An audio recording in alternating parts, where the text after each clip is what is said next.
Kag sa numero 1 nga balita sa Negros Island Region, Banwa sang San Enrique gain paidalom sa state of calamity.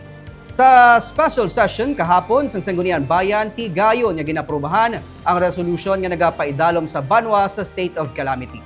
Sunod kay Mayor Gilson Tubilyara, ang halos ang bilog nga Banwa ang apektado sang habagat. Kung hindi pagbaha dala sa nga mabunok nga ulan, sunod sa alkalde nga nag-igo sa barangay, may mabaskog naman nga hangin, labi na nga malapit sila sa dagat. Sa September 15 nga datos ang DRMO, 9,262 ka pamilya o kun 29,823 ka persona ang apektado sang habagat.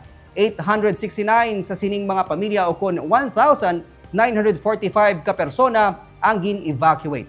Ginsiling ni Mayor Tubilyara, mas dako ang pagbaha subong sa nagigad nga pagbaha sa Banwa. Kag tubig lamang sa San Enrique ang nag-igo sa ila. Mahimo nga maga-subside ini ugaling kay ang tubig gikan sa mga kaiping nga Banwa kag syudad. Ang amo nagaapekto sa ila. Patag ni Tubilyara, daw catch basin ang sitwasyon sa ilang Banwa.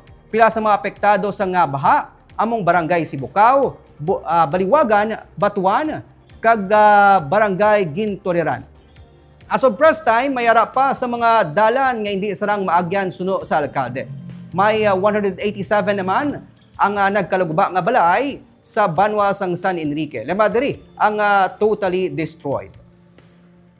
Ang nagbuhi, matyan ko ang dam ng bago, kay do si Birning bahay sa among subong, do ako ni.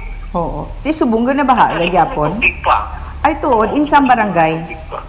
Yes, in some barangays. May ang iba impasabol pagyapon, pero ginagamitan namon sang tagas nga bikol nga mga kapinito yan.